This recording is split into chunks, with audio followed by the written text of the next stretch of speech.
बारान रहमत, आज न्यूज़ की सहरी ट्रांसमिशन जारी है और वही बात कि ये वक्त बहुत कीमती है, बहुत अहम है, इसमें ज़्यादा से ज़्यादा दुआएं करें और अच्छे अल्फाज निकालें। डॉक्टर साहब, कुछ प्रॉब्लम्स हैं जिसकी रेमेडी हम जानना चाहेंगे। अक्सर लोगों को सर्वाइकल पेन होता है, इसके लिए क्या होम रेमेडी है? बिस्मिल्लाहिर्रहमानिर्रहीम। बिल्कुल, ये एक ऐसा मर्ज है कि ये तवील मुद्दत तक रहता है। उसका ट्रीटमेंट लंबा जितना कर लिया जाए, बेहतर से बेहतर ट्रीटमेंट से इसमें अफाका नहीं होता। लेकिन तिब्ब नबी सल्लल्लाहु अलैहि वसल्लम की रोशनी में जो तिब है उसके अंदर इसका बहुत तेज़ी से जो है इसका इलाज मुमकिन है। पहले तो ये कि जौ का इस्तेमाल शुरू करें। जौ का दलिया सुबह 1 प्लेट लाजमी खाएं। जो भी सर्वाइकल पेन के मरीज हैं, जौ का दलिया, कोई और नाश्ता नहीं करें, बस 1 प्लेट दलिए की, जौ के दलिए की उनको खानी है। दूसरी कुछ चीज़ें वो मैं लिखवा देता हूँ। सफ़ेद मूसली 50 ग्राम ले लें, पंसारी की दुकान में मिल जाती है। सफ़ेद मूसली 50 ग्राम ले लें, सिंघाड़े 50 ग्राम लेके और इन दोनों का पाउडर कर लें और 1 चमचा रात के वक्त दूध के साथ इसको लेना है। तो अगर 25 दिन इसको रेगुलर इस्तेमाल कर लिया, सुबह दलिया और रात में ये जो हमने टिप बताई है, तो 25 दिन के अंदर सर्वाइकल पेन बेहतर होना शुरू हो जाता है। ठीक है। अच्छा, कुछ लोगों को प्रॉब्लम होती है, विटामिन डी की कमी होती है, जिसके लिए ये भी कहा जाता है कि जी धूप लें। क्या ये बात सही है? वैसे धूप लेनी चाहिए? बिल्कुल, ये बात दुरुस्त है।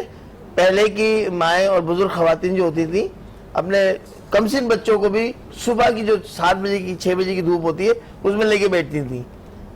उनको पता था कि विटामिन डी इससे पूरा होता है। अच्छा, इसकी कोई होम रेमेडी है? जी बिल्कुल है। मेथी दाना ले ले 50 ग्राम और उसको पानी के हमरा इस्तेमाल शुरू करें। 1 गिलास पानी सादे के साथ, कोल्ड चिल वाटर नहीं, तो इंशाअल्लाह ताला विटामिन डी की जो जिस्म में खून में कमी हो जाती है वो पूरी हो जाती है मेथी दाने से। दाना मेथी, ठीक है जी। दाना मेथी इस्तेमाल करने से विटामिन डी की जो कमी होती है वो पूरी हो जाती है।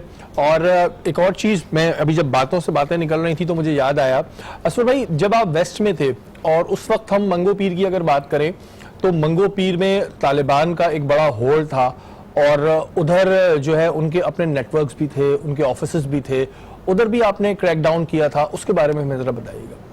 2015 में मैं आया था।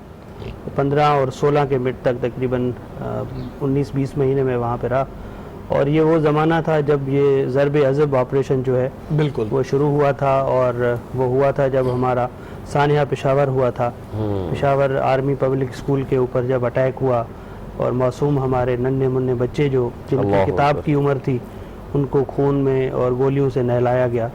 उसके बाद फिर ये ऑपरेशन शुरू हुआ और वो एक ऐसी जगह थी जहाँ पे इनका प्रॉपर एक हेडक्वार्टर था और I was the first one कि जो वहाँ पेनिट्रेट किया हमने और हमने बाकायदा क्रेने लेके और इनके उस हेडक्वार्टर को गिराया।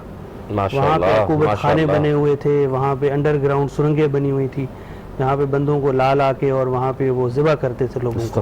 अच्छा, मुझे याद पड़ता है कि इंटरनेशनल मीडिया ने भी इसको कवर किया था। जी बिल्कुल, तमाम इंटरनेशनल मीडिया, मेरे पास उस वक़्त एसोसिएट प्रेस के लोग थे और BBC के नुमाइंदे थे, वॉइस ऑफ अमेरिका तक, गल्फ़ इंटरनेशनल न्यूज़ में ये सारी चीज़ें आई थी क्योंकि ये बहुत बड़ा एक लैंडमार्क था कि उनकी जो एक आप समझ लें कि हेडक्वार्टर था उस तक पुलिस पहुंची थी और वो प्रॉबेबली कराची का लास्ट नो गो एरिया था जिसको हमने 2015 में क्लियर किया। अच्छा, एक वहाँ पर आपने एक कैंपेन की थी, बड़ी मोटिवेशन की थी आवाम के साथ, जहाँ पर ये सिचुएशन आ गई थी कि वहाँ पर पाकिस्तान के ख़िलाफ़ नारे लगाए जा रहे थे, वहाँ पर जगह जगह पाकिस्तानी फ्लैग लगवा दिया था। वो क्रेडिट भी असफर भाई को जाता है। असफर भाई, आपने मोटिवेशन के ज़रिए लोगों से मुलाकातें करके वहाँ पर जगह जगह पाकिस्तानी फ्लैग्स लगवा दिए थे।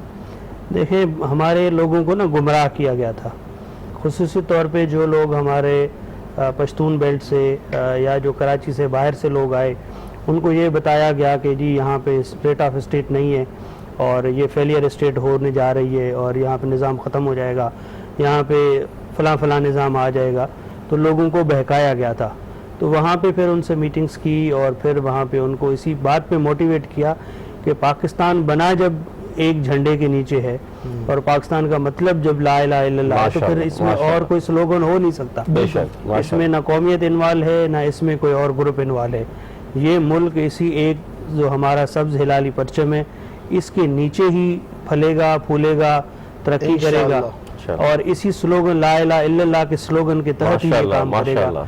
तो जब उनसे बातचीत की तो वही लोग जो पाकिस्तान के खिलाफ बात करते थे, उनके घरों पे 23 मार्च को जो हमने सेलिब्रेशन की थी कट्टी पहाड़ी पे, तो उनको ये बताया गया था कि आप अपने घरों पे पाकिस्तान का झंडा लगाएं, आपके घरों में बेजा रेड नहीं होंगे, पुलिस आपके दरवाजे को खटखटा के अंदर दाखिल होगी, क्योंकि आप पाकिस्तान से मोहब्बत करते हैं, हम आपसे मोहब्बत करेंगे। और जो पाकिस्तान से मोहब्बत नहीं करेगा उसके ऊपर सख्ती भी होगी और उसके खिलाफ जो है वो कार्रवाई भी होगी। इसी तरह उनकी जो गाड़ियाँ थी, जो टैंकर्स थे, उस पर उन्होंने झंडे लगाए। तो देखते ही देखते दिनों ही दिनों में हज़ारों घरों के ऊपर और हज़ारों गाड़ियों के ऊपर पाकिस्तान के झंडे लगे और उन लोगों ने हमारे साथ बैठ के सेलिब्रेट किया। 2015 में पाकिस्तान जिंदाबाद रैली निकाली, जो मंगो पीर की तारीख की सबसे बड़ी रैली थी। तो ये सारी हमने कम्युनिटी से बातचीत की, उनको कॉन्फिडेंस में लिया, प्लस में जो इसमें बुरे अनासर थे उनको आइडेंटिफाई किया और उनको अपने जो अंजाम तक पहुंचाया। तो ये सारी चीज़ें मिल के एक अच्छे मुआशरे की तरफ गईं और ये सारा मामला नोगो एरिया, मारधाड़, कत्लो गारत, पुलिस की टारगेट किलिंग, मंशियात फरोशों का वहाँ पे नेक्सस थे, लैंड ग्रैबिंग थी, वाटर हाइड्रेंट्स थे वहाँ पे, तो ये सारी चीज़ें फिर ख़त्म हुई और आज भी अल्हम्दुलिल्लाह उन एरियाज़ में अब काफ़ी सुकून है। और वो बड़ा खूबसूरत मंजर था, मुझे इस वजह से याद है कि उसकी कवर फुटेज मेरे पास कहीं से आई थी, मैं कवर नहीं कर पाया था, लेकिन वो एक बहुत खूबसूरत मंजर था। ये वो जगह थी जहाँ पर एक आम आदमी जाते हुए डरता था और आप जा भी नहीं सकते थे, लेकिन वहाँ पर जगह जगह हमने ये देखा था कि मकानों के ऊपर पाकिस्तानी झंडे जो है वो लहरा रहे थे, इसके अलावा गाड़ियों पर लहरा रहे थे और ये बहुत अच्छी एक कैंपेन थी। अच्छा असफर भाई, हमारे यहाँ पहले ये होता था कि जी पुलिस को अप्रिसिएट नहीं किया जाता, लेकिन पिछले सालों में हमने देखा आप लोग अपने तौर पे एडिशनल आईजी साहब, ये लोग CC2 CC3 जो आप लोगों का एक होता है वो देते थे। लेकिन इस दफ़ा मैंने एक अवार्ड फंक्शन आप लोगों का देखा जो एक बड़े लेवल पे किया गया और उस अवार्ड फंक्शन में अप्रिसिएशन भी हुई। उसका मुझे बताइएगा कि वो कॉन्सेप्ट कहाँ से आया और किसका था जो इनिशिएट किया गया? कराची पुलिस चीफ का ये आइडिया था और अमीर शेख साहब ने कहा कि जी जिस तरह पूरी दुनिया के पुलिस डिपार्टमेंट्स जो हैं वो अपने एनुअल रिवॉर्ड सेरेमनी करते हैं, इस तरह हम भी कराची की जो है वो अवार्ड सेरेमनी करेंगे।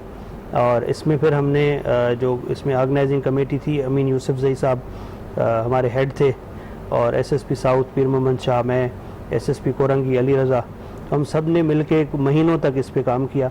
मुख्तलिफ़ कॉन्सेप्ट्स हमने देखे, अमेरिका के अंदर कैसे ये प्रोग्राम होते हैं वो हमने देखे और मुख्तलिफ़ ममालिक के अंदर। तो फाइनली हमने फिर ये जो 2019 की जो अवार्ड सेरेमनी है ये हमने आर्ट्स काउंसिल में की है और थीम हमारा ये था कि जो सिपाही सारा दिन रात और बेलॉस काम करता है उसको कम्युनिटी के सामने ला के और इनकरेज करना चाहिए, उसको इनाम, उसकी अप्रिसिएशन होनी चाहिए। देखें बड़े अफसरों को तो मेडल भी मिल जाते हैं, इनाम भी मिल जाते हैं, मीडिया पे भी आ जाते हैं, तस्वीरें भी लग जाती हैं, सिपाही का नाम नहीं आता। बिल्कुल ट्रू। तो इस वजह से हमने उसके लिए, उसको इनकरेज करने के लिए 100 नॉमिनेशंस में से आप अंदाज़ा करें कि 80% जो है वो कांस्टेबल था 100 नॉमिनेशन में। फिर इसमें हमने कम्युनिटी में जिनके एक्स्ट्रा ऑर्डनरी सर्विसेज हैं, कम्युनिटी के जो रिप्रेजेंटेटिव हैं उनको इनाम दिए। फिर हमारे जो एक्स्ट्रा ऑर्डनरी सर्विसेज ट्रैफिक के एहलकार देते हैं, जो आपने अक्सर देखे होंगे कि गर्मी हो, सर्दी हो, बारिश हो, वो बेचारा अपनी ड्यूटी कर रहा होता है। और तो हमने इसका पोल कराया था, पब्लिक से पूछा कि आपके नज़र में कौन सा ट्रैफिक वाला अच्छी ड्यूटी करता है। तो जो बोट बेसन पे हमारा पुलिस वाला खड़ा होता है, दाढ़ी वाला ट्रैफिक कांस्टेबल, उसके लिए सबसे ज़्यादा वो पोल हुआ, वोट हुए। हमने फिर उसको बुलाया स्टेज पे और उसके लिए हमने इनाम दिया, अप्रिसिएशन दिया। हमारे जो शुहदा थे जिनकी जो काउंसलेट के ऊपर, चाइना काउंसलेट के ऊपर हमला हुआ, उसमें हमारा ASI और एक पुलिस कांस्टेबल शहीद हुआ, उनकी एक की मिसेज और एक का भाई हमारे इस अवार्ड सेरेमनी में आए। और वो अवार्ड सेरेमनी मैं आपको बताऊं, वो बड़ी खूबसूरत अवार्ड सेरेमनी, मैं उसके क्लिप भी शेयर करूंगा। मुफ्ती साहब वक्त बिल्कुल कम है, मुझे आखिर में सिर्फ आवाम को आप क्या पैगाम देना चाहते हैं कानून की पासदारी के हवाले से और कानून पे अमल के हवाले से? क़ाल ताला फ़ी क़ुरान मजीद व तआवनु अलल बिर्रि व तक़वा वला तआवनु अलल इस्मि वल उद्वान। जब अच्छे काम हो रहे हों तो साथ मिलकर उनका साथ दिया जाए और जो बुरे काम है उसमें उनका साथ ना दिया जाए। अगर पुलिस हमारी है तो हमें चाहिए कि हम इस पुलिस का साथ दें अच्छे कामों में, और ये अच्छे काम करें। और जो बुरे काम है, मिसाल के तौर पर अगर कोई नाउजुबिल्लाह आपसे रिश्वत की मांग करता है, आप उनका साथ मत दें, क्योंकि ये नेकी का काम नहीं है। आप खुद भी बचें, उनको भी बचाएं, और इन नेकी के जो काम है इनके साथ दें, क्योंकि हमारी पुलिस है, ये हमारे लिए और हमारे हिफाजत के लिए अल्लाह ताला ने कामयाबी अता फरमाया। बिल्कुल जी। और बात होती है जहां पर कानून पे अमल दरामद की, तो कानून पे जो भी लोग अमल दरामद करते हैं उससे उन्हीं का फायदा होता है। और जहां पर बात आती है पुलिस की, ये बात किसी तौर पर जायज़ नहीं है कि अगर एक पुलिस वाला कोई गलत काम करता है तो आप पूरी पुलिस डिपार्टमेंट को बुरा कहने लगे। पुलिस में ऐसे कई जवान हैं, ऐसे कई अफसरान हैं जिन्होंने जाम शहादत हासिल करी, जिन्होंने आप लोगों की खातिर अपनी जान का नजराना पेश किया।